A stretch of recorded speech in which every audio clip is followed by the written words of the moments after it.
Pendeta, Shalom. saya pernah mendengar ada satu ujaran, apakah kita boleh mengikrarkan setia dan taat pada satu gereja tertentu?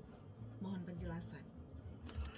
Apakah kita boleh ikrar untuk setia kepada satu gereja tertentu?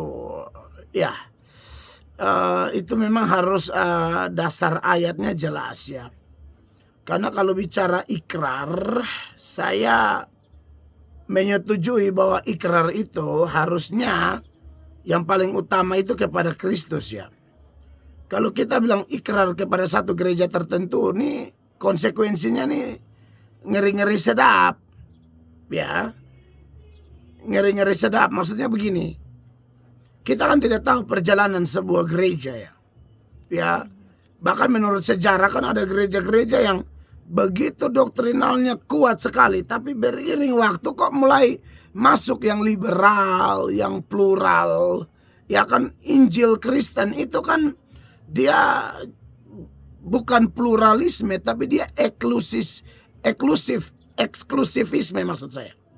Eksklusivisme, bahwa doktrin-doktrin seperti Yesus satu-satunya jalan itu kan eksklusif.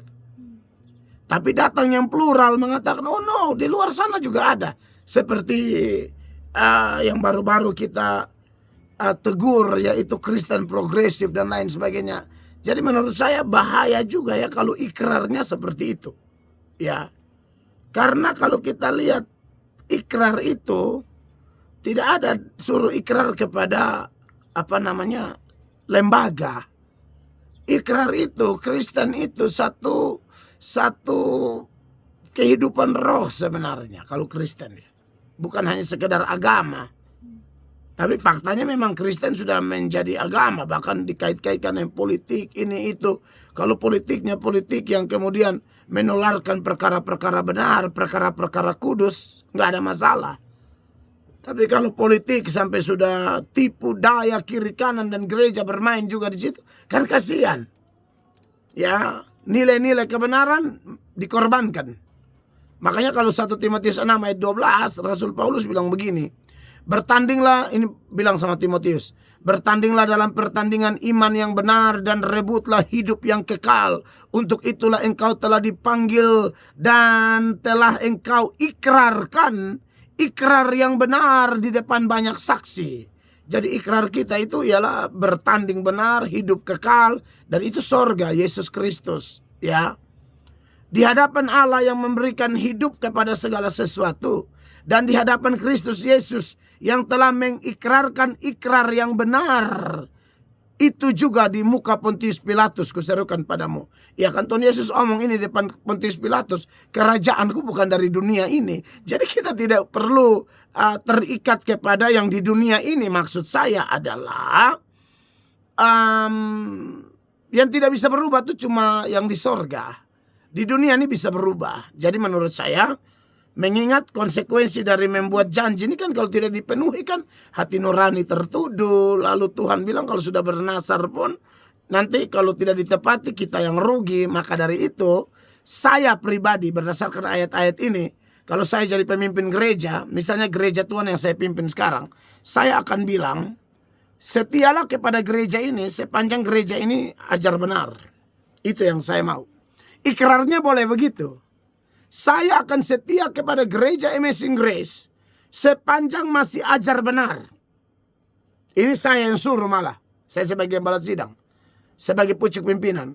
Saya suruh tinggalkan gereja itu. Kalau andai kata saya sendiri atau setelah saya misalnya, siapapun itu, ajar tidak benar, tinggalkan organisasi itu. Tinggalkan. Cari Kristus. Begitu cara ikrar. Kalau memang Anda menghormati nilai-nilai firman di atas segala-galanya, kecuali Anda mau korbankan firman, kan kasihan. Buat apa setia kepada sinode yang tidak setia pada Tuhan? Buat apa setia kepada gereja lokal yang tidak setia kepada firman? Jadi menurut saya, siapa menjamin bahwa misalnya sinode itu atau gereja itu terus ajar benar? Siapa yang jamin?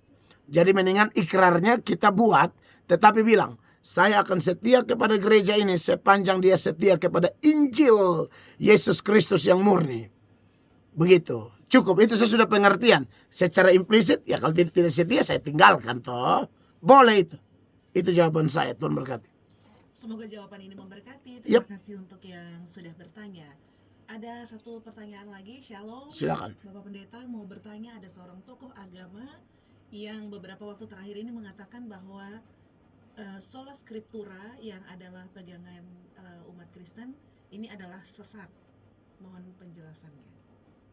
Sola scriptura yang adalah pegangan orang Kristen adalah sesat. Ini tokoh agama dari mana? Dia yang sesat dong.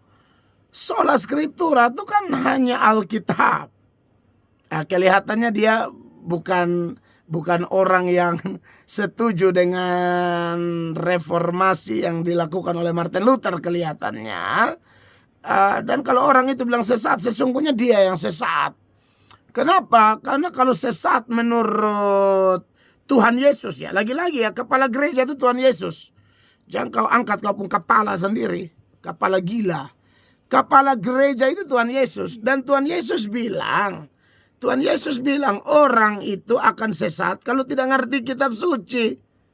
Itu kan ada tuh di dalam saya buka Matius 22 ya ayat 29. Jangan jelas di situ kok. Tuhan Yesus yang pasang label sesat.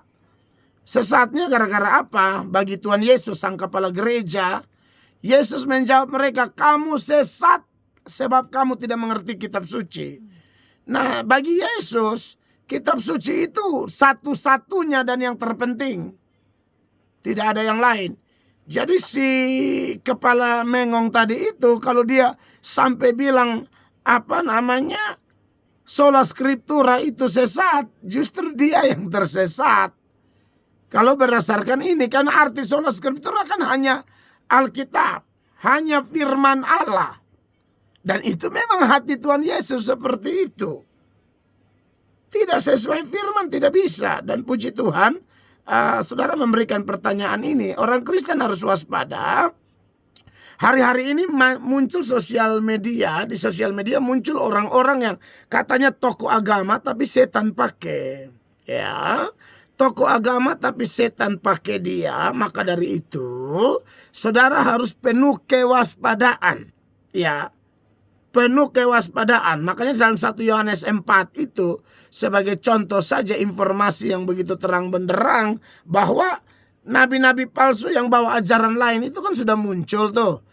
1 Yohanes 4 ayat 1, saudara-saudaraku yang terkasih, janganlah percaya akan setiap roh, tetapi ujilah roh-roh itu, apakah mereka berasal dari Allah, sebab banyak nabi-nabi palsu yang telah muncul dan pergi ke seluruh dunia. Roh yang dimaksud dalam teks ini adalah ajaran. Makanya ada kaitan dengan nabi palsu. Nabi palsu itu bicara dan ajar. Ajar roh yang lain atau ajaran yang lain. Lalu ayat 2 dia bilang, demikianlah kita mengenal roh Allah. Setiap roh yang mengaku bahwa Yesus Kristus telah datang sebagai manusia berasal dari Allah. 3. Dan setiap roh yang tidak mengaku Yesus tidak berasal dari Allah. Roh itu adalah roh antikristus. Dan tentang dia kamu telah dengar bahwa ia akan datang dan sekarang ia sudah ada di dalam dunia. Tapi bagi kita jangan takut, kita tidak dikendalikan oleh roh antikristus atau roh mengong tadi itu. Ayat 4 bilang, kamu berasal dari Allah, anak-anakku, dan kamu telah mengalahkan nabi-nabi palsu itu, sebab roh yang ada di dalam kamu lebih besar daripada roh yang ada di dalam dunia. Nah, orang-orang dunia yang juga tidak ada Roh Kudus paling suka dengar yang mengong-mengong begitu tadi itu. 5. Mereka berasal dari dunia, sebab itu mereka berbicara tentang hal-hal duniawi dan dunia mendengarkan mereka. Salah satu manifestasi duniawi sesuai pertanyaan ini, ketika mulai merendahkan otoritas Alkitab, menganggap sola scriptura itu sesat, menurut saya itu manifestasi spirit duniawi terbesar. Jadi siapa yang dengar orang begini sedang dengar nabi palsu, dengar anak setan, dengar kalaupun dia tokoh agama setan. Enak sekali kalau om begitu pulang tuh tidur nyenyak sekali kalau saya ya. Sedangkan Anda yang mau belajar firman, ayat 6 bilang begini, dengar ini. Kami berasal dari Allah, barang siapa mengenal Allah, kalau saudara memang mengenal Allah, ia mendengarkan kami. Barang siapa tidak berasal dari Allah, ia tidak mendengarkan kami. Kami yang mana? Kami yang pegang kuat-kuat sola scriptura itu. Hanya Alkitab. Dan inti beritanya adalah Yesus adalah Tuhan. Makanya ditambahkan, itulah tandanya roh kebenaran dan roh yang menyesatkan.